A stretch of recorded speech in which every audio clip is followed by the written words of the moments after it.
কোরআন তেলাওয়াত করলাম। এই কোরআন তো হচ্ছে কালামুল্লাহ। কার কথা? জোরে বলেন কার কথা? কালামুল্লাহ, আল্লাহর কথা। এক আজীব কিতাব, আজীব কিতাব।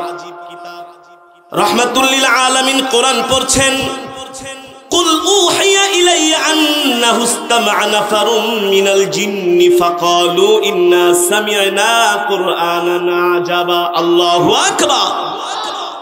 রাহমাতুল লিল আলামিনের কোরআনের তেলাওয়াত শুনে জিন জাতিরা কয়, বাপ রে বাপ, এই কোরআন তো এক আজীব কিতাব, এমন তেলাওয়াত তো আমরা আজ পর্যন্ত কোনোদিন শুনি নাই। আল্লাহু আকবার।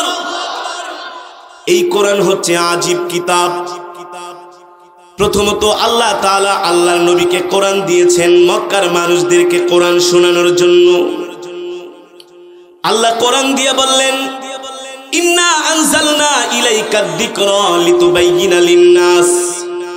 ও নবী, আমি আপনাকে যে কোরআন দান করেছি, এই কোরআন দিয়ে আপনি মক্কার মানুষদেরকে কোরআনের বয়ান করবেন। বয়ান, ওয়াজ করবেন। কি করবেন? বয়ান করবেন, ওয়াজ করবেন। আজকে আপনারা যেই কোরআন প্রচার সংস্থার উদ্যোগে কোরআন মাহফিলের আয়োজন করেছেন, এই কোরআন আল্লাহ তাআলা নবীর উপরে প্রেরণ করেছেন কোরআনের বয়ান করার জন্য, ওয়াজ করার জন্য।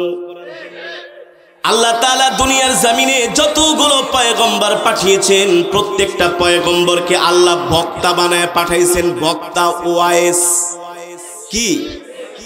বক্তৃতা দেওয়ার জন্য সুন্দর জবান লাগে, স্পষ্ট ভাষী বক্তব্য দিতে হয়, তাহলে মানুষ সেটা গ্রহণ করে না? পয়গম্বর মুসা আলাইহিস সালাম ছিলেন, একটু কথা বেজে যেত, তার কথা একটু অস্পষ্ট ছিল, স্পষ্ট ছিল না। এ কারণে তার সহযোগী করে বয়ান করার জন্য তার ভাই হারুন আলাইহিস সালামকে আল্লাহ নবুয়তি দান করছেন। সুবহানাল্লাহ বলেন, আরো জোরে সুবহানাল্লাহ বলেন। তার মানে আল্লাহ পৃথিবীর জমিনে যতগুলো পয়গম্বর পাঠিয়েছেন, সবাইকে আল্লাহ বক্তা বানায়া, ওয়াইজ বানায়া পাঠিয়েছেন। ঠিক কিনা বলেন? এবার আসো বন্ধু, এই কোরআন আল্লাহ তাআলা নবীজিকে শুধু তেলাওয়াত করার জন্য, বয়ান করার জন্যই দেয় নাই। এই কোরআন আল্লাহ তাআলা নবীজিকে দেওয়ার পিছনে একটা উদ্দেশ্য, কারণ রয়েছে। সেই উদ্দেশ্য, কারণ হচ্ছে আল্লাহর নবীকে আল্লাহ নির্দেশ দিয়েছেন, ও নবী, আমি আল্লাহ আপনাকে যে কোরআন দান করেছি শুধু তেলাওয়াত করার জন্য নয়, একা একা তেলাওয়াত করবেন, একা একা তেলাওয়াত করবেন। মুসলমান শুধু কোরআন তেলাওয়াত করবে, এই জন্য আমি আল্লাহ আপনাকে কোরআন দেই নাই। আমি আল্লাহ আপনাকে কোরআন দিয়েছি। এই জমিন আমার, এই ভূমি আমার, এই সার্বভৌমত্ব আমার, একচ্ছত্র ক্ষমতার মালিক আমি আল্লাহ। তাবারাকাল্লাযী বিয়াদিহিল মুলকু ওয়া হুয়া আলা কুল্লি শাইইন কাদির। এই রাজ্যের মালিক আমি আল্লাহ, সারা পৃথিবীর মালিক আমি আল্লাহ, নবমণ্ডল ভূমণ্ডলের মালিক আমি আল্লাহ। আমি আল্লাহ সবার উপরে, আমার ক্ষমতা একচ্ছত্র, আমার ক্ষমতার কোনো অংশীদার নাই। ও নবী, যেহেতু এই কোরআন হচ্ছে আমার কিতাব, এই কোরআন হচ্ছে আমার কালাম, সুতরাং আমার জমিনে আমার কালামের বিধান প্রতিষ্ঠা করতে হবে। আল্লাহ বলে, ও নবী, আমার জমিনে দুনিয়ার কোন মানুষের আইন চলবে না। আইন চলবে কার? জোরে বলেন কার? আইন চলবে আল্লাহর। এতদিন পর্যন্ত মক্কার কাফেরেরা আল্লাহর নবী রাহমাতুল লিল আলামিনের জবানে কোরআনের তেলাওয়াত শুনছে। আবু জেহেলও নবীজির তেলাওয়াত পালায়া পালায়া চোরের মতো।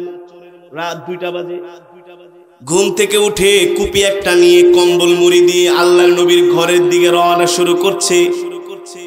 আবু জেহেলের স্ত্রী কয়, কোথায় যান প্রিয় স্বামী, এই শীতের মধ্যে কনকনে ঠান্ডা? বলে, চুপ থাক। কোথায় যান? আবু জেহেল কোনো কথা বলে না। স্ত্রী বলে, আপনি কোথায় যান? আপনি না বললেও কিন্তু আমি জানি। কিভাবে জানো? আরে আপনার সাথে আমি 30 বছর সংসার করি, আপনার স্বভাব চরিত্র সম্বন্ধে আমার ভালো জানা আছে। আবু জেহেল তার স্ত্রীর হাত ধরে বলে, প্রিয়তমা, আমি কোথায় যাই তুমিও জানো, আমিও জানি, এই কথা যাতে মক্কার তৃতীয় কোনো মানুষ না জানে। যদি মক্কার তৃতীয় কোনো মানুষ জানে আমি আবু জেহেল রাত্রবেলা পালিয়ে পালিয়ে মুহাম্মদ সাল্লাল্লাহু আলাইহি সাল্লামের জবানের কালামের তেলাওয়াত শুনি, এই কথা যদি মক্কার কাফেরেরা জানে তাহলে আমার লিডারগিরি থাকবে না, আর জনগণের জুতার বাড়ি একটাও মাটিতে পড়বে না। কারণ আইন করেছি আমি, মুহাম্মাদের কোরআন তেলাওয়াত শোনা যাবে না, আইন করেছেন কে? আবু জেহেল। কে? আবু জেহেল আইন করে আবু জেহেলি আবার নবীর কোরআন তেলাওয়াত শুনতে যায়। আল্লাহু আকবার। কেন যাবে না? কেন যাবে না? ইন্না সামি'না কুরআনান আজাবা, এই কোরআন হচ্ছে আল্লাহর এক আশ্চর্য কিতাব, ঠিক কিনা বলেন? এই কোরআন এমন এক কিতাব, এই কোরআনের তেলাওয়াত শুনলে পাথরের মতো হৃদয়টা মমের মতো গলে যায়। যায় কি যায় না? জোরে বলেন, যায় কি যায় না? এই কোরআন আল্লাহ তাআলা নবীজিকে দান করলেন। এবার নবীজি এই কোরআনকে প্রতিষ্ঠা করার জন্য মক্কার ধারে ধারে ঘরে ঘরে কোরআনের দাওয়াত নিয়ে যায়, কোরআনকে প্রতিষ্ঠা করার জন্য যায়। মক্কার কাফেরেরা কোরআনের দাওয়াত তো গ্রহণ করে না, উল্টা আমার নবীকে মিথ্যাবাদী বলে গালি দেয়, ভণ্ড বলে গালি দেয়, প্রতারক বলে গালি দেয়। কোরআনের দাওয়াত তো গ্রহণ করে না। মক্কার কাফেরেরা আমার নবীর বিরুদ্ধে এমন কোনো ষড়যন্ত্র চক্রান্ত নাই, বাকি নাই। সকল ষড়যন্ত্র চক্রান্ত নিয়ে মক্কার কাফেরেরা আমার নবীর বিরুদ্ধে লেগে পড়েছে, ঠিক কিনা বলে? লাগছে কি লাগছে না? আল্লাহ নবী কোরআনের দাওয়াত বন্ধ করে দিয়েছে নাকি? জোরে বলেন। হাবিবি কিবরিয়া রাহমাতুল লিল আলামিন একদিন বাইতুল্লাহর পাশে বসে বসে নবীজি বাতাস খাচ্ছেন। একদল সাহাবী আসছেন আল্লাহর নবীর কাছে, ওগো রাহমাতুল লিল আলামিন, আপনি আমাদের জন্য দোয়া করেন। কিসের দোয়া করব? মক্কার কাফিরেরা বেলালকে এমন মারছে, মারতে মারতে বেলালকে রক্তাক্ত করে ফেলেছে। আমাদের উপর অত্যাচার, নির্যাতন, জুলুম আর সহ্য করতে পারি না। রাহমাতুল লিল আলামিন বলে, ও সাহাবীরা, তোমাদের পূর্বেও যারা এসেছিল, তোমাদের পূর্বেও যারা এসেছিল তারাও এই দ্বীনের কথা বলার কারণে, ইসলামের কথা বলার কারণে অত্যাচারী বাদশারা তাদের উপর নির্যাতন করেছে, ঠিক কিনা বলেন? পয়গম্বর মুসা আলাইহিস সালাম ফেরাউনের কাছে গেছেন কালেমার দাওয়াত নিয়ে, ঠিক কিনা বলেন? ফেরাউন কয়, তুমি আবার কেঠা? আনা রাব্বুকুমুল আলা, আমি তো সবচাইতে বড় খোদা, তুমি আবার কে? ফেরাউন বলে, না না না, তোমার কোনো ক্ষমতা নাই। ক্ষমতা কার? জোরে বলেন, কার? ফেরাউন বলে, তুমি যদি আমার সামনে তোমার আল্লাহর কথা বলো তাহলে কিন্তু আমি তোমাকে জেলের মধ্যে ঢুকাবো। কোথায়? লা আজআলান্নাকা মিনাল মাসজুনিন, তুমি যদি আমার সামনে আমি ছাড়া আর কোনো খোদার কথা বলো তাহলে কিন্তু আমি তোমাকে জেলে ঢুকাবো। মুসা আলাইহিস সালাম বলে, ফেরাউন রে, জেল ঠেলের ভয় দেখায়া আমাকে কোনো লাভ নাই। আল্লাহু আকবার। জোরে বলেন আল্লাহু আকবার। ফেরাউন মুসা আলাইহিস সালামের বিরুদ্ধে লেগে গেল। মুসার কোনো সৈন্য নাই, বাহিনী নাই, অস্ত্র নাই। মুসার সাথে কোনো সেনাবাহিনী নাই, কোনো পুলিশ নাই, র‍্যাব নাই, বিডিআর নাই। আর ফেরাউন হচ্ছেন একটা দেশের রাজা, তার লক্ষ লক্ষ সৈন্য, অস্ত্রের অভাব নাই, সম্পদের অভাব নাই, কোনো কিছুর অভাব নাই। এমন একজন শক্তিশালী প্রতিষ্ঠিত রাজার বিরুদ্ধে, বাদশার বিরুদ্ধে একা পয়গম্বর মুসা দাঁড়ায় গেলেন। আল্লাহু আকবার। জোরে বলেন আল্লাহু আকবার। ফেরাউন মুসা আলাইহিস সালামকে ভয় দেখানোর জন্য তার জাদুকরদেরকে ডাক দিলেন, তোমরা এদিকে আসো, মুসাকে শায়েস্তা করতে হবে, মুসাকে শায়েস্তা করতে হবে। ফেরাউনের জাদুকরেরা ট্রাক ভরে ভরে রশি নিয়ে আসলেন, বড় বড় মোটা মোটা রশি নিয়ে আসলেন। ওই রশিগুলোকে তারা সাপ বানায়া পয়গম্বর মুসাকে ভয় দেখাবেন। কি করবেন? এই ফেরাউনের জাদুকরের বিরুদ্ধে আল্লাহ তাআলা পয়গম্বর মূসাকে একটা শক্তি, একটা আল্লাহ তাআলার বিশেষ পাওয়ার, একটা ক্ষমতা দান করেছিলেন। সেই বিশেষ পাওয়ার ক্ষমতাটার নাম হলো লাঠি। কি? পয়গম্বর মূসা আলাইহিস সালামের একটা লাঠি ছিল। কি ছিল? ওমা তিলকা বিয়ামিনিকা ইয়া মূসা ক্বালা হিয়া আসাই আতাওয়াক্কাউ আলাইহা ওয়া আহুশু বিহা আলা গনামি ওয়া লিয়া ফিহা মাআরিব উখরা। আল্লাহ তাআলা পয়গম্বর মূসা আলাইহিস সালামকে একটা লাঠি দিয়েছিলেন। লাঠি। ফেরাউনের জাদুকররা যখন ট্রাক ভরে ভরে, উটের কাফেলা ভরে ভরে রশি নিয়ে আসলেন, আর পয়গম্বর মূসা আলাইহিস সালামের সামনে সেই রশিগুলো ফেলে জাদুকররা যখন জাদু প্রদর্শন করলেন, ওই সময় ওই মোটা মোটা রশিগুলো এক একটা বিশাল অজগর সাপে পরিণত হয়ে গেল। কি হলো? শুধু একটা না, হাজার হাজার হাজার হাজার সাপ। ভয় লাগে কি লাগে না? হ্যাঁ, মূসা আলাইহিস সালাম তো মানুষ, আরে সে নবী পয়গম্বর, তাতে কি হয়েছে? সাপ দেখলে কার না ভয় লাগে? মূসা আলাইহিস সালাম প্রথম একটু কি করলেন? ভয় পেয়ে গেলেন। কি করলেন? আল্লাহ তাআলা ডাক দিয়ে বলে, এ মূসা লা তাখাফ, ভয় পেও না, লা তাহজান, ভয় পেও না, ইন্নাল্লাহা মা'ানা, আমি আল্লাহ তোমার সাথে আছি। আল্লাহু আকবার। ও মূসা, আমি বুঝতে পেরেছি তুমি ফেরাউনের জাদুকরের এই সাপ দেখা তুমি একটু মনে মনে ভয় পেয়ে গেছো। ভয় পেও না, ভয় পেও না, এমন একটা প্রতিষ্ঠিত রাজার বিরুদ্ধে আমি তোমাকে একা ছেড়ে দেই নাই, আমি আল্লাহ তোমার সাথে আছি। আরো আস্তে কোন, আরো আস্তে বলেন। আল্লাহ বলে, এমন একটা বাদশা রাজার বিরুদ্ধে আমি তোমাকে একা ছেড়ে দেই নাই, তুমি ভয় পেও না। লা তাহজান ইন্নাল্লাহা মা'ানা, আমি আল্লাহ তোমার সাথে আছি। আল্লাহু আকবার।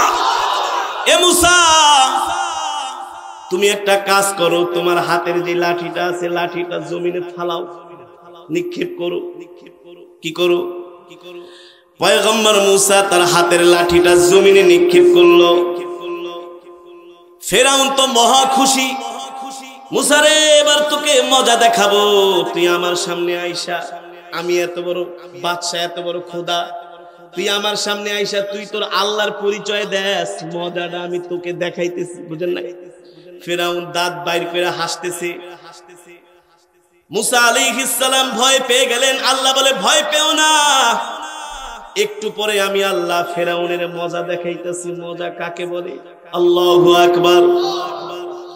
পয়গম্বর মূসা আলাইহিস সালামের লাঠি যখন জমিনের মধ্যে ফেলা হলো, এবার তো ওই লাঠি আর লাঠি নাই, বিশাল অজগর সাপে পরিণত হয়ে গেছে। আল্লাহু আকবার। শুধু বড় হয় আর বড় হয়, আর ফানা ধরে, আর মুখ বড় হয়।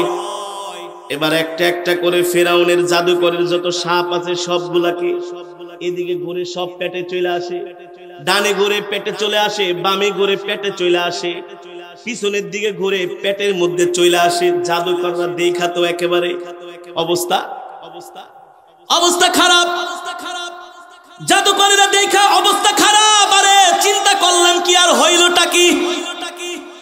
আমরা যেটা প্রদর্শন করেছি নিশ্চয় এটা আমাদের জাদু, কিন্তু পয়গম্বর মূসা যেটা করছে কোনোদিনই এটা জাদু নয়, এটা কোনোদিনই জাদু নয়। নিশ্চয় এটা মূসার আল্লাহর পক্ষ থেকে, রবের পক্ষ থেকে বিশেষ এক পাওয়ার, এক ক্ষমতা। আল্লাহু আকবার। জাদুকররা বুঝতে পারছেন আমাদের ক্ষমতা দিয়া মূসার সাথে কখনো মোকাবেলা করা সম্ভব না। কি করা যায়, কি করা যায়? তারা চিন্তা করলো, এখন যদি সারেন্ডার না করি মূসার খোদার কাছে, তাইলে তো ওই সাপ আমাদেরকেও খেলার নাম বাবাজি। কি মায়ের উপর ঔষধ নাই। ভয় পেয়ে গেল জাদুকররা।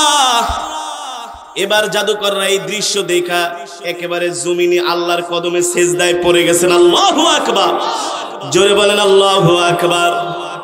ফেরাউন চেয়ারের মধ্যে বসে আছে, ফেরাউন মনে মনে কয় বুঝছি জাদুকররা মনে হয় আমার ভয়ে মায়ের থেকে বাঁচার জন্য আমাকে সেজদা দিছে। ফেরাউন তো মহা খুশি। ফেরাউন কি এই জাদুকররা মনে হয় আমার মায়ের থেকে বাঁচার জন্য আমাকে সেজদা দিছে।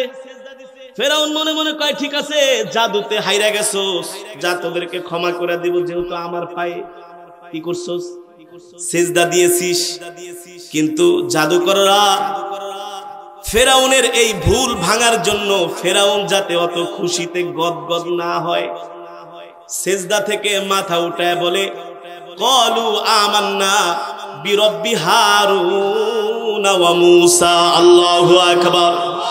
ক্বালু আমান্না বিরব্বি হারুন ওয়া মূসা। এ ফেরাউন, তুই মনে করিস না তোকে আমরা সেজদা দিছি? তুমি মনে করো না আমরা তোমাকে সেজদা দিছি? আমরা কিন্তু সেজদা দিয়েছি মূসা আর হারুনের রবকে। আল্লাহু আকবার। মূসা আর হারুন যে আল্লাহকে ভয় করে, যে আল্লাহ এতক্ষণ পর্যন্ত তোকে গোলা পানি খাওয়াইলো, ওই আল্লাহর কদমে আমরা সেজদা দিয়েছি। এই কথা শুনে ফেরাউন পয়গম্বর মূসার উপরে ক্ষেপে গেল। কি করলো? ক্ষেপে গেল। এবার ফেরাউন কয় মূসা তোর আর রেহাই নাই, তোকে চরম শায়েস্তা করব। ফেরাউন তার দলবল নিয়ে বলল মূসার উপর হামলা করতে হবে। ওই আস্তে আস্তে করে আমার রাজ্যের মধ্যে সমস্যা দেখা দিতেছে, সমস্যা লাগাই দিতেছে, এমন করলে তো আমার ক্ষমতা টিকে। মূসাকে বড় ধরনের শায়েস্তা করতে হবে, এই জমিন থেকে তাকে বিদায় করে দিতে হবে। ও মুসলমান, এবার ফেরাউন তার সৈন্যবাহিনী নিয়ে পয়গম্বর মূসা আলাইহিস সালামকে মারার জন্য ধাওয়া করছেন। পয়গম্বর মূসা আলাইহিস সালাম ও তার সঙ্গী সাথীদেরকে নিয়ে লোহিত সাগরের দিকে দৌড় শুরু করছেন। চতুর্দিক থেকে ফেরাউন পয়গম্বর মূসাকে ঘিরে ফেলেছে। ডানে বামে পিছনে তিন দিক থেকে পয়গম্বর মূসাকে ফেরাউন ঘিরে ফেলেছে। তিন দিকের কোথাও যাওয়ার কোনো সুযোগ নাই। তিন দিকে মূসার সৈন্যরা দাঁড়ায় আছে অস্ত্র নিয়ে। ডানে গেল হামলা করবে, বামে গেল, পিছনে গেল হামলা করবে। সামনে আছে কি? জোরে বলেন। সামনে আছে সাগর। এই সাগরে ঝাঁপ দিলে তো কোনো মানুষ বাঁচার কথা, কোনো মানুষ বাঁচার কথা না। পয়গম্বর মূসা বলে এমন একটা বিপদের মধ্যেও চিন্তা করেন, তিন দিকেই ফেরাউনের সৈন্যরা আক্রমণ করার জন্য বসে আছে। ডানেও যেতে পারবে না, বামেও যেতে পারবে না, পিছনেও যেতে পারবে না। এমন একটা কঠিন পরিস্থিতি, সামনে সাগর, ঝাঁপ দিলে তো সাগরেই দিতে হবে। ওই অবস্থায় পয়গম্বর মূসা আলাইহিস সালাম বললেন ক্বালা ইন্না রাব্বী সায়াহদিন। আল্লাহু আকবার। আরে আমি তো এমন এক রবের গোলামি করি, নিশ্চয় আমার রব আমাকে ছেড়ে দিবে না। কেমন ঈমান ছিল পয়গম্বর মূসার! বলে আমি এতটুকুন স্বীকার করি, বিশ্বাস করি আমার আল্লাহ আমাকে এখানে ছেড়ে দিবে না। নিশ্চয় একটা পথ আমার মালিক আমার জন্য বের করে দিবেন। এই কঠিন বিপদের সময়ও তার ঈমান ছিল অবিচল, আল্লাহ তাআলার উপর আস্থা বিশ্বাস ছিল অবিচল। আল্লাহ বলে এ মূসা তুই আমার উপর ভরসা করছিস, আমি আল্লাহ তোকে ছেড়ে দিব না। এ মূসা তোমার হাতে যে লাঠিটা আছে এই লাঠিটা তুমি সমুদ্রে একটা বাড়ি মারো। কি করো? এক বাড়ি মারলো। বাড়ি মারার চোটে সমুদ্রের মধ্যে একটা নয়, দুইটা নয়, আল্লাহ তাআলা পয়গম্বর মূসার জন্য 12টা রাস্তা খুলে দিলেন। আরো জোরে বলেন সুবহানাল্লাহ। পয়গম্বর মূসা আলাইহিস সালাম তার কাফেলা নিয়ে লোহিত সাগর পার হয়ে ওই পারে চলে গেলেন। ফেরাউন মনে মনে কয় এত সুন্দর কর্ণফুলীর ট্যানেলটা আমার জন্য কে বানাইলো রে? কাঁচ দিয়া গ্লাস দিয়া এত সুন্দর সমুদ্রের ভিতরে রাস্তা কে বানায় দিল? ফেরাউন তো খুশিতে পুরো আত্মহারা। সৈন্যবাহিনীকে বলে ঝাঁপ দে, তাড়াতাড়ি মুসাকে ধর। ফেরাউনের বাহিনী সমুদ্রের মধ্যে দৌড়াইতেছে।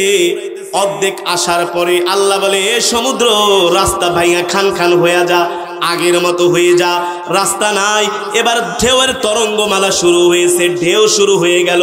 মূসার বাহিনী এবার পানির মধ্যে চুবে, আর নাক দিয়া পানি যায়, গলা দিয়া বের হয়, গলা দিয়া ঢোকে, পিছন দিক থেকে বের হয়। এমন পানি খেতে খেতে সেই ফেরাউনের বাহিনী ওই সমুদ্রের ভিতরে পানি খেতে খেতে তারা মরে গেল। বাকি আছে ফেরাউন। কি ফালিয়াউমা নুনাজ্জিকা বিবাদানিকা লিতাকুনা লিমান খালফাকা আয়া। এ ফেরাউন, তোর সময় শেষ, সামনেও যেতে পারবি না, পিছেও যেতে পারবি না। এই সমুদ্রের ভিতরে আমি আল্লাহ ডুবাইয়া তোকে মারবো। কি করব? এবার যখন ফেরাউনে আল্লাহ নাক দিয়া পানি ঢুকায়, মুখ দিয়া পানি ঢুকায়, ফেরাউন কয়, আল্লাহ আমি তোমার উপর ঈমান আনলাম, আমাকে বাঁচায় দাও, আর কোনোদিন নাফরমানি করব না। আল্লাহ বলে, অনেক মজা দেখাইছস, অনেক খেলা দেখাইছস, আর না আর না, আমার মুসার সাথে খেলতে চাইছস, আমি আল্লাহ তোরে খেলার জন্য সাগরে নিয়ে আইছি। এবার খেল, জনমের খেলা খেল। আল্লাহ বলে, পারবি না, পারবি না, আমার মুসার সাথে তুই খেলা পারবি না, কারণ আমি আল্লাহ আমার মুসার সাথে আছি। ঠিক কিনা বলেন? ঠিক বাংলার জমিনে ওলামায়ে কেরাম কোরআনের কথা বলে, দ্বীনের কথা বলে, বলে কি বলে না? ওলামায়ে কেরাম হকের কথা বলে, কোরআনের কথা বলার কারণে অনেক ভাইরা ওলামায়ে কেরামদেরকে বলেন, আসেন খেলা হবে। কি হবে? আসেন খেলা হবে। এ উলামায়ে কেরাম কোরআনের কথা বলে,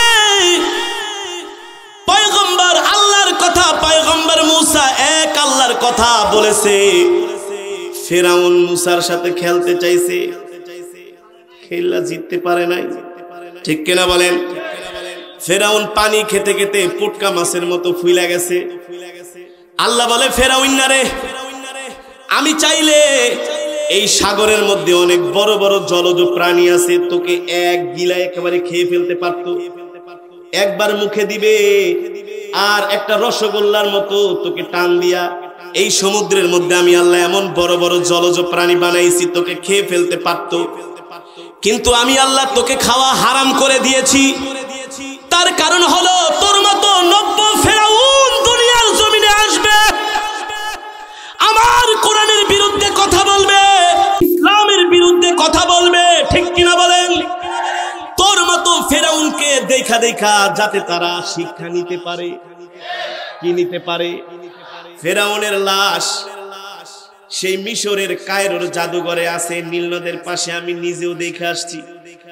শুধু আমি দেখি নাই, যারা আজকে কোরআনের বিরুদ্ধে কথা বলে, ইসলামের বিরুদ্ধে কথা বলে, আলেম ওলামাদেরকে বলে, আসেন আসেন খেলা হবে। আরেকজন তো বলে, আমি আলিফ বাতা সা পয়রা অনেক বড় আলেম হইছি, তুমি ঘোড়ার ডিম হইছো। ঘরে বৈশা যদি আলেম হওয়া যাইত, তাহলে আর মাদ্রাসার কোনো দরকার ছিল না। হাটাজারির মতো এত বড় মাদ্রাসা, ঢাকার লালবাগের মতো এত বড় মাদ্রাসা, পটিয়ার মতো এত বড় মাদ্রাসার কোনো দরকার ছিল না। ঠিক কিনা বলেন? একা একা যদি আলিফ বাতা সা পয়রা বড় আলেম হও, তুমি আলেম না, তুমি শয়তান হয়ে গেছো। শয়তান, ইবলিশের খালাতো ভাই হয়ে গেছো। আলেমরা কোরআনের কথা বলার কারণে আলেমদের সাথে খেলতে চাও, আলেমদের সাথে খেলার মতো যোগ্যতা তোমার 14 গোষ্ঠীরও নাই। আলেমরা কোনো দুনিয়ার মানুষের পক্ষে দালালি করে না। দুনিয়ার কোন মানুষের এজেন্ডা নিয়ে আলেমরা আসে নাই, আলেমরা এসেছে কোরআনের এজেন্ডা নিয়ে। যতক্ষণ পর্যন্ত আল্লাহর জমিনে কোরআনের আইন প্রতিষ্ঠা না হবে, কোরআনের বিধান প্রতিষ্ঠা না হবে, ততক্ষণ পর্যন্ত আলেমরা আল্লাহর কোরআনের পক্ষে কথা বলবেই বলবে। ঠিক কিনা বলে? আল্লাহ তাআলা বলে, ও নবী, আপনি দুনিয়ার মানুষদেরকে বলে দেন, ওয়াদাল্লাহু আল্লাযীনা আমানু মিনকুম ওয়া আমিলুস সালিহাত লা ইস্তাখলিফান্নাকুম ফিল আরদি কামা ইস্তাখলাফাল্লাযীনা মিন ক্বাবলিহিম। আল্লাহর নবী, আল্লাহ তাআলা বলে, ও নবী, দুনিয়ার মানুষদেরকে বলে দেন, আমি আল্লাহ ওয়াদা করলাম, আমি আল্লাহ মুমিনের হাতে রাজ্যের ক্ষমতা ফিরিয়ে দিব, আমি আল্লাহ মুমিনের হাতে শাসন ক্ষমতা ফিরিয়ে দিব। এটা আমার আল্লাহর ওয়াদা। কিন্তু ক্ষমতা যে দিব, শাসন ক্ষমতা যে দিব, এই শাসন ক্ষমতা দেওয়ার পিছনে আমার আল্লাহর একটা কন্ডিশন আছে। কি আছে? আমার আল্লাহর একটা কন্ডিশন আছে। কি কন্ডিশন? আমার আল্লাহর কন্ডিশন হলো আপনার উম্মত, আমার বান্দারা যাতে বেশি বেশি করে নেক আমল করে। এখন কি আমরা নেক আমল করি নাকি গুনাহ করি? জোরে বলেন, কেমন গুনাহ, কেমন গুনাহ? গতকালকে গেল 31st নাইট। কি 31st নাইট? 31st নাইট হইছে, তোর কি হইছে? তুই কি খ্রিস্টান নাকি বেটা? তোর জন্ম কি হিন্দুর ঘরে নাকি খ্রিস্টানের ঘরে? কালকে ঢাকার শহরে যে অবস্থা দেখলাম, মনে হয় না এটা বাংলাদেশ, ইউরোপে, আমেরিকা হয়ে গেছে। কালকে শত শত কোটি টাকার আতশবাজি ফুটানো হয়েছে। এখানেই শেষ নয়, টিএসির চত্বরে ঢাকার শহরে নামদারি মুসলিম বোনেরা অর্ধনগ্ন হয়ে রাস্তায় ঘুরে আর সিগারেট খায়, 31st নাইট উদযাপন করে। আবার কিছু বদমাইশ, নামদারি গরু খাওয়া মুসলমান, তারা 31st নাইট পালন করার জন্য কক্সবাজারে চলে আসে। যত ধরনের আকাম কুকাম আছে সব করে কি করে না? এদেরকে ইসলামের কথা বললেই বলে, মিয়া আপনি ইসলাম শিখাইতে আইছেন, আমাদেরকে ইসলাম শিখান। 70-80 রাকাত নফল নামাজ পড়ি, গাড়ির ভিতরে বৈশাও নফল নামাজ পড়ি, বেটা বাটপাড়ির জায়গা পাস না। আর একজন তো বলে আমি আমার বাবার জানাজা নিজেই পড়াবো। আরে বেটা, যে বিড়ালে ইঁদুর মারে ওর মুখ দেখলেই বোঝা যায়, তোর চেহারা দেখা বোঝা যায় আপনার জানাজা নামাজ পড়ানোর যোগ্যতা নাই। এগুলা তেলবাজি ছাড়া আর কিছুই না, গোলামি করা ছাড়া আর কিছুই না। প্রমোশন পাওয়ার জন্য প্রমোশন, তেল মারো, আর কিছুই না। ঠিক কিনা বলেন? লাস্ট পর্যন্ত তোমরা আলেমের বিরুদ্ধে অবস্থান নিয়েছো। খোদার কসম করে বলি, ইতিহাস ঘেটে দেখো, ইতিহাস খুলে দেখো, আজ পর্যন্ত যারা আলেমদের বিরুদ্ধে বিরুদ্ধাচরণ করেছে, আল্লাহর নবীর বিরুদ্ধে আবু জেহেল দাঁড়িয়েছে, আবু জেহেল পৃথিবীর জমিনে টিকে নাই। আবু লাহাব, উতবা, সাইবা আছে। নমরুদ কে? নমরুদ আমার জাতির পিতা ইব্রাহিম আলাইহিস সালামকে আগুনে ফালাইছে কি ফালাইছে না? আগুনের ভিতরে ফেলেছে। আল্লাহ কোরআনের আয়াত নাজিল করছেন, কুলনা ইয়া নারু কুনি বারদাও ওয়া সালামান আলা ইব্রাহিম। এ যুবক, এই বয়ানগুলো তোমাদেরকে করার পিছনে আমার উদ্দেশ্য আছে, কারণ আছে। তোমাদেরকে বাংলাদেশের নাস্তিক মুরতাদ বাম রামেরা তোমাদের ঈমান হারা করে বেঈমান বানাইতেছে। এ আমাদের ইতিহাস, ঐতিহ্য পড়ো। আমরা কার জাতি? আমাদের শিকড় কোথায়? আমাদের শিকড় তো দিল্লিতে, আমেরিকায় নয়। আমাদের শিকড় হচ্ছে মদিনাওয়ালার সাথে, আমাদের শিকড় তো হচ্ছে মদিনায়। ঠিক কিনা বলেন? আমাদের ইতিহাস, ঐতিহ্য, এই বয়ান না শুনলে তোমাদের ঈমানি শক্তি বাড়বে না, তোমরা হীনমন্যতায় ভুগবে। পয়গম্বর ইব্রাহিম আলাইহিস সালামকে নমরুদ আগুনের মধ্যে ফেলেছে।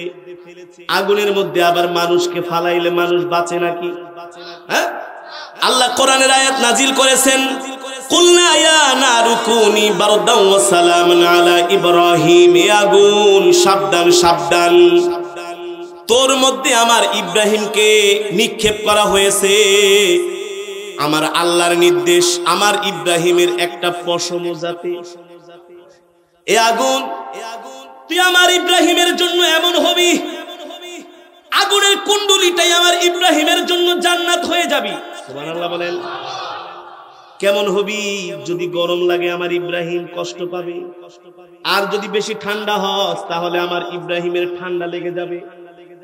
এমন হবি, এমন হবি, ওয়া সালামান আলা ইব্রাহিম, আমার ইব্রাহিমের জন্য শান্তিদায়ক হয়ে যাবি, আরাম হয়ে যাবি। আল্লাহু আকবার। এ নমরুদ পয়গম্বর ইব্রাহিম আলাইহিস সালামের বিরুদ্ধে দাঁড়ায়া টিকতে পারে নাই। নমরুদকে আল্লাহ মশা দিয়ে মারছে। তাও কি মশা? ভালো মশা না। এ যুবক, কি মশা? আল্লাহ কয় ভালো মশা দিয়ে মারলে তোর আবার র্যাঙ্ক বাইরা যাবে। কি ভালো মশা দিয়ে মারলে তোর র্যাঙ্ক বাড়বো, তুই মনে করবি তোর প্রমোশন হইছে।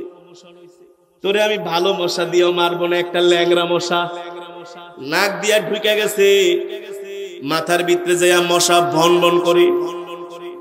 নমরুদ তার গোলামকে বলে আমার মাথার উপরে জুতা দিয়া বাইরা। কি দিয়া? জুতা দিয়া বাড়ি দিতে দিতে একেবারে বেলের মতো ফাইটে গেছে। নমরুদের মাথাকে ফাটানো হয়েছে জুতা দিয়া পিটায়া। ল্যাংরা মশা দিয়া আল্লাহ নমরুদকে মারছে। কারুন পয়গম্বর মূসার সাথে বেয়াদবি করছে। আল্লাহ তাআলা কারুনকে যেখানে মাটির মধ্যে ডাবাইছে, আমি আমার নিজের চোখে দেখে আসছি। মিশরে যখন পড়াশোনা করছি নিজে দেখে আসছি। 80 কিলোমিটার জায়গা নিয়ে, 80 কিলোমিটার জায়গা নিয়ে আল্লাহ কারুনকে একেবারে মাটির ভিতরে ডাবায় দিছে, সম্পদ সহ। আলেম ওলামারা যা বলছিল, কারণ আল্লাহ আপনারে সম্পদ দিছে, কিছু আল্লাহ রাস্তায় দান করেন। বেটা সম্পদ কি তোর আল্লাহ আমার বাড়িতে আইনা দিছে? নাউজুবিল্লাহ বলেন। আল্লাহর সাথে উদ্ধত্ত আচরণ করেছে। সম্পদ কি তোমার আল্লাহ আমার বাড়িতে ট্রাক বইরা আইনা দিছে নাকি চাইলেই পাওয়া যায়? আল্লাহকে ইগনোর করেছে, আল্লাহকে ডিসলাইক করেছে, পছন্দ করে নাই। যেমন বলো আলেমরা নাকি রাস্তায় বসে বসে টেবিল পাইতা ভিক্ষা করে। আলেমরা রাস্তায় টেবিল পাইতা ভিক্ষা করে না। এদেশের মুসলমানদের টাকা এনে আলেমরা মাদ্রাসা বানায়, মসজিদ বানায়। গরিব গরিব বাচ্চাদেরকে তারা বিনা টাকায় পড়াশোনা করায় আর সমাজের মধ্যে প্রতিষ্ঠিত করে। তারা হয় দ্বীনের দাঈ। কি হয়? আর আপনি বলেন আমরা টেবিল নিয়ে ভিক্ষা করি, আপনারা রাত 12টা বাজে হাইওয়ে দাঁড়ায় কি করেন? লাইট একটা লয়া, বুঝেন নাই? 5 টাকা 10 টাকা 2 টাকা 4 টাকা যা পায় সব কালেকশন করতেছে। কি করেন? একদিন জিগাই, কি ভাই কি ধরতেছেন? হুজুর জান এটা হাদিয়া। কি 2 টাকা পাইলেও তো নেন। আলেমদের বিরুদ্ধে কথা বলেন না, নিজেদের দিকে তাকায় দেখেন, ঠিক কিনা বলেন? এ যুবক, ইন্নাদ-দীন ইনদাল্লাহিল ইসলাম, আল্লাহর কাছে মনোনীত ধর্ম হচ্ছে শান্তির ধর্ম ইসলাম, মুক্তির ধর্ম ইসলাম, মানবতার ধর্ম ইসলাম। আল-ইয়াওমা আকমালতু লাকুম দীনাকুম ওয়া আতমামতু আলাইকুম নি'মাতি ওয়া রাদিতু লাকুমুল ইসলাম দীনা। এই পৃথিবীর জমিনে একমাত্র কমপ্লিট জীবন ব্যবস্থার নাম হচ্ছে ইসলাম। ঠিক কিনা বলে? ও যুবক, তুমি মনে রেখো বন্ধু, তুমি যখন কোরআনের কথা বলবে, দ্বীনের কথা বলবে, ইসলামের কথা বলবে, মানুষকে যখন দ্বীনের দিকে আহ্বান করবে, দ্বীনের দিকে ডাকবে, তোমাকে মানুষ জঙ্গি বলবে, জঙ্গি। দাড়ি রাখলে তোমাকে টিটকারি করবে। বেটা পরশ কেবলমাত্র ইন্টার সেকেন্ড ইয়ারে, এখনই তো তোর চাচার মতো দেখা যায় শুধু দাড়ি রাখার কারণে। তার মানে তুমি ইসলাম মানলে তোমাকে কটূক্তি করা হবে, দ্বীন মানলে তোমাকে কটূক্তি করা হবে, দ্বীনের কথা বললে তোমাকে জেলে পর্যন্ত যেতে হবে। ওই যে পয়গম্বর মুসা আলাইহিস সালাম ফেরাউনকে বলছে তোমার এইসব বাটপারি বাদ দাও, এক আল্লাহকে স্বীকার করো। ফেরাউন কয় মিয়া তুমি তোমার আল্লাহর কথা বলতে আইছো, লা আজআলান্নাকা মিনাল মাসজুনিন, তোমার আল্লাহর কথা যদি আমাকে বলো তাহলে তোমাকে জেলে যেতে হবে, জেলে। পয়গম্বরদেরকে কেন জেলে যেতে হবে? তাদের কি অপরাধ? তাদের অপরাধ একটাই, এক আল্লাহর কথা বলার কারণে। পয়গম্বর মুহাম্মদুর রাসূলুল্লাহ সাল্লাল্লাহু আলাইহি ওয়াসাল্লামের উপর অত্যাচার হয়েছে এক আল্লাহর কথা বলার কারণে। কোরআনের কথা বলার কারণে, দ্বীনের কথা বলার কারণে। ও যুবক, তুমিও যখন ইসলামের কথা বলবা, কোরআনের কথা বলবা, দ্বীনের কথা বলবা, মুসলমানদেরকে দ্বীনের দিকে ডাকবা, মনে রাখবা তোমার জন্য বাতিলরা গোলাপ ফুলের মালা নিয়ে দাঁড়িয়ে থাকবে না, তোমার জন্য হাত করা নিয়ে দাঁড়িয়ে থাকবে। ভয় পাওয়া যাবে না। যাবে? যে আল্লাহ পয়গম্বর মুসাকে সমুদ্র থেকে বাঁচাইতে পারে, যে আল্লাহ পয়গম্বর ইব্রাহিম আলাইহিস সালামকে আগুনের কুণ্ড থেকে, তোমার আমার কলিজার টুকরা বিশ্ব নবীকে হত্যা করার জন্য কাফেরেরা এমন কোন চক্রান্ত নাই, ষড়যন্ত্র নাই, করে নাই, আমার নবীর একটা চুলও ছিঁড়তে পারে নাই। যে আবু জেহেল আমার নবীর বিরুদ্ধে এত ষড়যন্ত্র চক্রান্ত করেছে, আল্লাহ ওই আবু জেহেলের বাড়িটাকে বাথরুম বানাইছে। কি বানাইছে? কি? তোমাদেরকে আরো চোখে আঙ্গুল দিয়ে বুঝাই দিতে হবে, দেখাই দিতে হবে বাতিল শক্তি পৃথিবীর জমিনে টিকে নাই। তাদের ষড়যন্ত্র চক্রান্ত দেখলে মনে হয় ওরে বাবা একেবারে সবকিছু শেষ করে দিব, গোড়ার ডিম কিছুই না। কথা কার? ইন্না কাইদা শাইতানি কানা দাঈফা, শয়তানের চক্রান্ত একেবারে দুর্বল। কেমন দুর্বল? মাকড়সার জাল চিনেন না? মাকড়সা যখন জাল বানায়, মাকড়সা মনে করে বিশাল কিছু বানায় ফেলাইছি, টুইন টাওয়ার। একটা ফু দিবেন, দেখবেন নিমিষেই মাকড়সার জাল ছিন্ন ভিন্ন হয়ে গেছে। ঠিক বাতিলরা কোরআনের বিরুদ্ধে কথা বলবে, ইসলামের বিরুদ্ধে কথা বলবে, আলেমদেরকে জঙ্গি বানানোর চেষ্টা করবে, আলেমদেরকে অকাথ্য ভাষায়, বিশ্রী ভাষায় গালাগালি করবে। তুমি মনে করবা আলেমদেরকে শেষ করে ফালাইছে, কিছুই করতে পারবে না। ঠিক কিনা বলেন? আর এক ভাই বলে আলেম যারা মাদ্রাসায় পড়ে তারা নাকি গবেট। এবাটা গবেট হইলে কি আবার 30 পারা কোরআন শরীফ মুখস্থ করা যায় নাকি? যায়। বর্তমানে টাকা দিয়া ডক্টরেট ডিগ্রি সার্টিফিকেট কিনা যায়। টাকা হইলে বাংলাদেশে এমন কিছু নাই, সব পাওয়া যায়। বাঘের চোখও পাওয়া যায়। টাকা হইলে বাংলাদেশে রাত দিন হয়ে যায়, দিন রাত হয়ে যায়। টাকার বান্ডিল থাকলে হত্যা মামলার আসামিও রাতের আধারে খালাস পাওয়া যায়। এর নাম মেড ইন বাংলাদেশ। তোমরা বলো যারা আলেম তারা নাকি গবেটরাই নাকি মাদ্রাসায় পড়ে। টাকা দিয়া ডক্টরেট ডিগ্রি কিনা যায়, সার্টিফিকেট কিনা যায়। খোদার কসম করে বলি, টাকা দিয়া কখনো কোরআনে হাফেজ হওয়া যায় না। যায়? একজন সরকারি চাকরিজীবী আমার ঘনিষ্ঠ বন্ধু, বর্তমানে তিনি ঢাকার মতিঝিলের এসিলেন অফিসে চাকরি করে, ভূমি অফিসে। তার মানে বেতন ভালো। হ্যাঁ, এখন তো সরকারি চাকরিদের বেতন ভালো, আর পুলিশ হইলে তো কোনো কথাই নাই, টাকাই টাকা। এসিলেন অফিসে চাকরি করে, আমাকে বলে আসাদ ভাই আপনার আমি 10 লাখ টাকা দিব। কেন? আমার ছেলেরা একটু হাফেজ বানায় দেন। আমি কি মেয়ে ডেকে রসগোল্লা নাকি? এটা কি রসগোল্লা নাকি? তার ছেলেকে হাফেজ বানানোর জন্য একজন জেনারেল শিক্ষিত মানুষ, সরকারি চাকরিজীবী। আপনি বলেন যারা গরিব তাদেরকে নাকি মাদ্রাসায় পড়ায়। বর্তমানে এমপির ছেলে, মন্ত্রীর ছেলে, সচিবের ছেলেরাও মাদ্রাসায় পড়ে। বাংলাদেশের ধনাঢ্য ব্যক্তিরাও মাদ্রাসায় পড়ে। আমাদের এমন আত্মীয় আছে অস্ট্রেলিয়াতে থাকে, মাসে 10 লাখ টাকা বেতন পায়, 2টা ছেলে হাফেজ বানাইছে। এইসব কথা বলে তোমরা আলেমদেরকে কটাক্ষ করো, হেয় প্রতিপন্ন করো। মনে রাখো এই সমস্ত দুষ্টামি চাল তোমাদের জমিনে টিকবে না। ঠিক কিনা বলে? আল্লাহ নস্যাৎ করে দিবে। এখনো সময় আছে। ইসলামের দিকে ফিরে আসেন, কালেমার দিকে ফিরে আসেন। ইন্নাদ দীনা ইনদাল্লাহিল ইসলাম। ইসলামটাকে বোঝার চেষ্টা করেন, মানার চেষ্টা করেন। কোরআন হাদিস তো বোঝে নেই না, ধর্মীয় কোনো জ্ঞান নাই, ধর্মের কোনো শিক্ষা নাই, শুধু মঞ্চে ওইটা বড় বড় বক্তব্য দেওয়া ছাড়া, মানুষকে ধোঁকা দেয়া ছাড়া আর কিছুই না, আর কিছুই না। এ কারণে বলবো যুবক, দ্বীনের কথা বললে, ইসলামের কথা বললে বাধা আসবে, জেল হবে, জুলুম হবে, নির্যাতন হবে। হ্যাঁ, আল্লাহর নবী জেল জুলুম নির্যাতন সহ্য করে নাই? নবীজিকে 21 বছর কষ্ট দিছে কাফেরেরা। কত বছর? কত কত কত বছর? বাইতুল্লাহ পর্যন্ত নামাজ পড়তে চাবি দেয় নাই। যুবক, আমার নবীকে বাইতুল্লাহ নামাজ পড়ার জন্য কাফেররা চাবি পর্যন্ত দেয় নাই। বলে, মুহাম্মদ তুমি একটা গরিব মানুষ, যাও, বাইতুল্লাহর চাবি তোমার মতো গরিবকে দিব না। নবী কষ্ট পাইছে না? সাহাবায়ে কেরাম চোখের পানি ফেলে দিয়ে বলে, ওগো আল্লাহর নবী, আপনাকে বাইতুল্লাহর চাবি দেয় না, এই কষ্ট তো আমরা সহ্য করতে পারি না।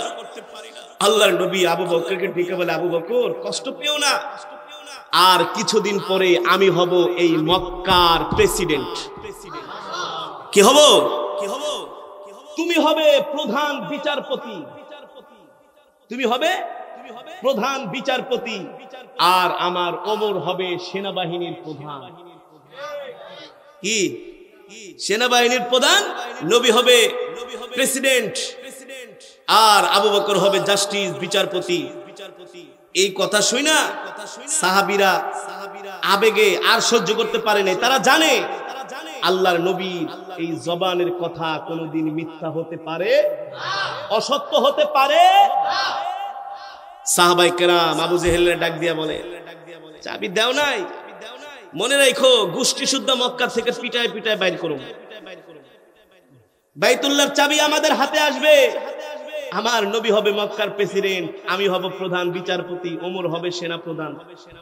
মক্কার কাফেরেরা বলে, লাখ টাকায় ঘুমায়া, সিরা কাথায় ঘুমায়া লাখ টাকার স্বপ্ন দেখো না, যাও, খেতে পারো না, পড়তে পারো না, আর মক্কার প্রেসিডেন্ট হইবা না, এসব ফাইজলামি কথার জায়গা পাও না। এমন করে সাহাবায়ে কেরামদেরকে কাফেরেরা অপমান করেছে, অপদস্থ করেছে, কটাক্ষ করেছে, বিদ্রূপ করেছে। এখনো কিছু আবু জেহেলের ভাতিজা চেলা চামুন্ডারা বাংলাদেশে আছে, তারাও আলেমদের সহ্য করতে পারে না। তারা চায় আলেমরা শুধু ইয়া নবী সালাম আলাইকা জিলাপি আর মিষ্টি নিয়েই মসজিদে বসে থাকবে। বুঝেন নাই? কোন আলেম যদি একটু ভালো গাড়িতে চলে, হুজুর আপনি ভালো গাড়িতে চলেন কেন? কোন আলেম যদি একটু ভালো একটা বাড়ি বানায়, হুজুর আপনি ভালো বাড়ি বানান কেন? বর্তমানে তো এমন হয়ে গেছে, আলেম যদি একটু মোটা হয়, কে হুজুর এত বেশি খান কেন? চিকন হলে ধর্মী আপনি খাইতেই পারেন না। মানে এমন একটা অবস্থা তৈরি করতেছে আলেমদেরকে, মানে যেভাবেই হোক আলেমদেরকে দমানোর চেষ্টা করা হচ্ছে। কিন্তু এই ষড়যন্ত্র চক্রান্ত সফল হবে হবে না ইনশাআল্লাহ। ঠিক তারপরে আমার নবী 10,000 সাহাবী নিয়ে মক্কা বিজয় করেছে। আল্লাহু আকবার। যুবক, কয় হাজার সাহাবী? 10,000 সাহাবী নিয়ে আমার নবী মক্কা বিজয় করেছেন।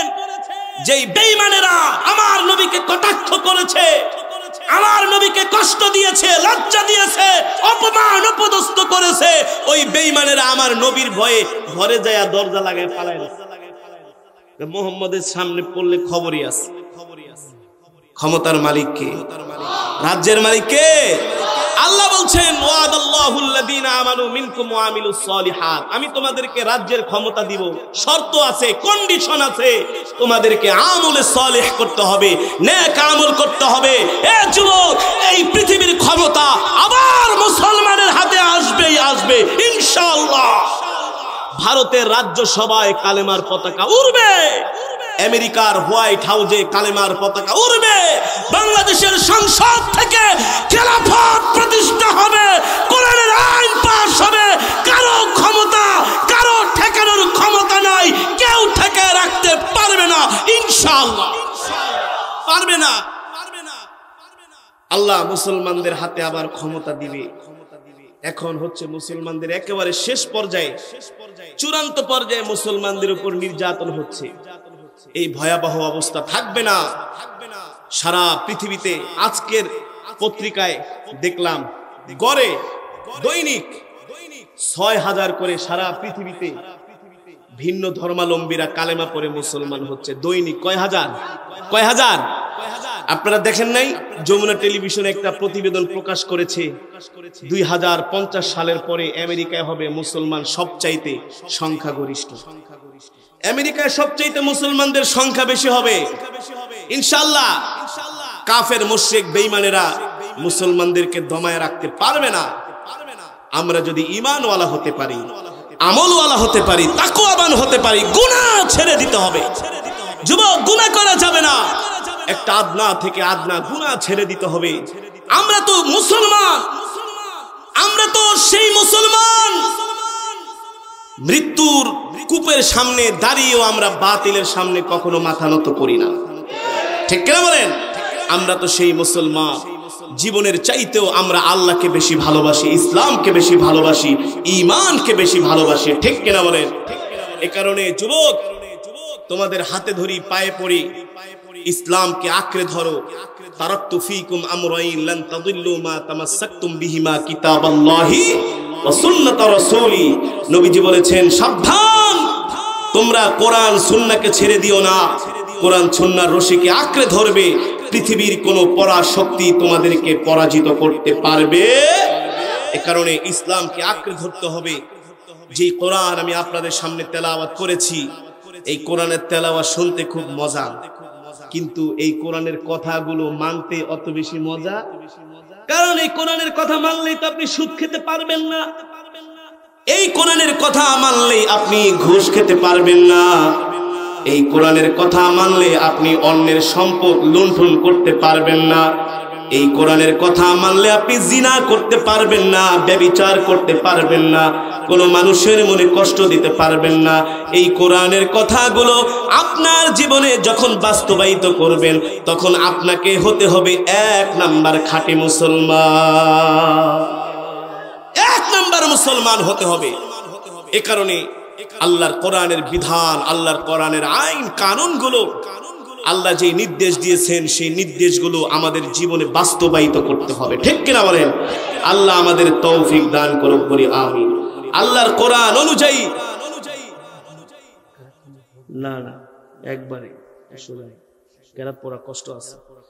আবার নেক্সট যেটা বলতেছিলাম, আল্লাহর কোরআনের বিধান, আল্লাহর কোরআন অনুযায়ী আমাদের জীবনকে পরিচালিত করতে হবে। যুবক, সকাল সন্ধ্যা আল্লাহর কোরআন পড়বে, নামাজ ছেড়ে দিব না, মিথ্যা কথা বলবো না। আমাদের আখলাক চরিত্র দেখে অন্য ধর্মাবলম্বীরা আমাদের ধর্মের প্রতি ভালোবাসা দেখে তারা প্রভাবিত হয়ে তারাও কালেমা পড়ে মুসলমান হবে, ঠিক কিনা বলেন? এমন আখলাক এবং চরিত্র আমাদের মধ্যে গঠন করতে হবে। যদি গঠন করতে পারি, তাহলে এই তাফসীরুল কোরআন মাহফিলে আসা আমাদের জন্য সার্থক এবং সফল, ঠিক কিনা বলেন? আমি যে কথাগুলো বললাম, আমাদের জীবনে ইসলামকে আমরা মেনে চলবো তো ইনশাআল্লাহ? কে কে মানবো? হাত উঠাই, নারায়ে তাকবীর, নারায়ে তাকবীর।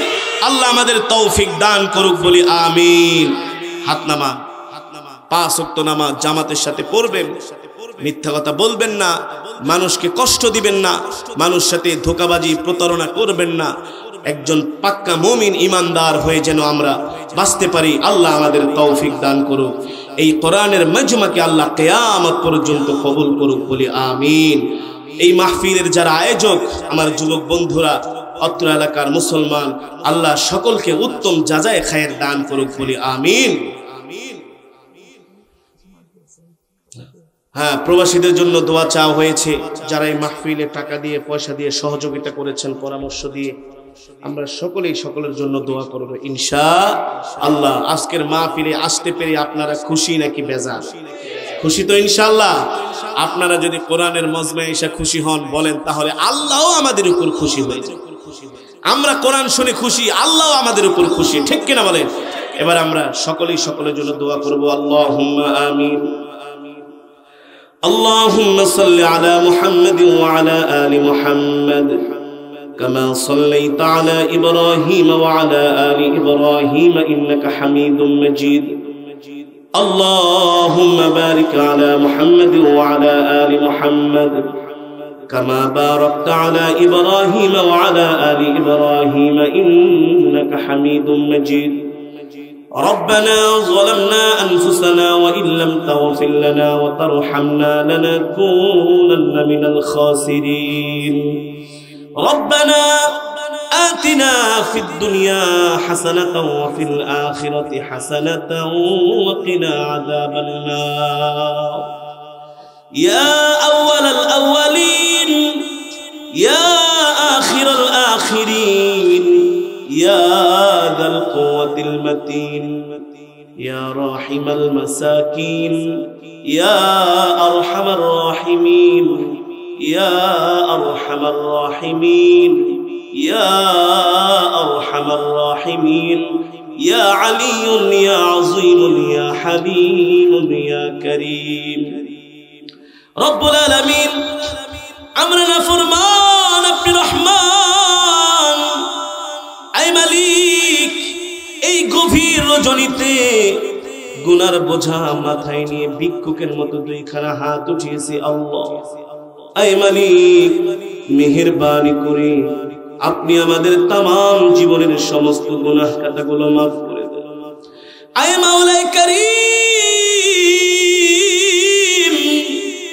আপনার প্যারা বান্দারা গভীর রজনীতে কনকনে শীতের মধ্যে বসে বসে আপনার জবানের কালামের তেলাওয়াত শুনেছে গো আল্লাহ আয় মালিক কোরআনের বয়ান শুনেছি এই ঠান্ডা এই শীত তাদেরকে ঘরে বসায়া রাখতে পারে নাই সব কিছুর বাধা ছিন্ন করে তোমার কোরআনের মজমায় গভীর রজনীতে বসে আছে আল্লাহ আমি নাফরমান তাদেরকে কি দিয়া বিদায় করব মেহেরবানি করে আপনি আমাদের तमाम জীবনের সব গুনাহ খাতাগুলো maaf করে দেন আয় আরশের মালিক আয় আল্লাহ মেহেরবানি করে যারা মাহফিলের আয়োজন করেছে প্রবাস থেকে দেশ থেকে যারা টাকা দিয়ে পয়সা দিয়ে বুদ্ধি দিয়ে পরামর্শ দিয়ে 1 টাকা থেকে 1000 টাকা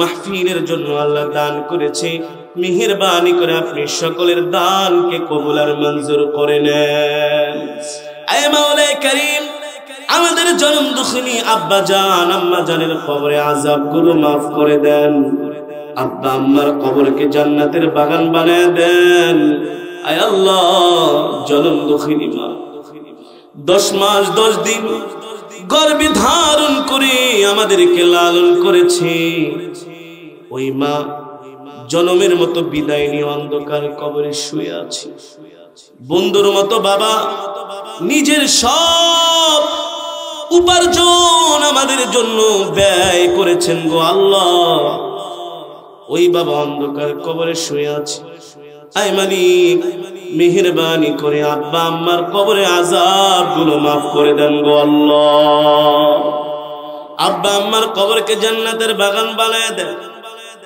দাদা দাদি নানা নানি আত্মীয় স্বজন পাড়া প্রতিবেশী যারা অন্ধকার কবরে শুয়ে আছে আল্লাহ সকলের কবর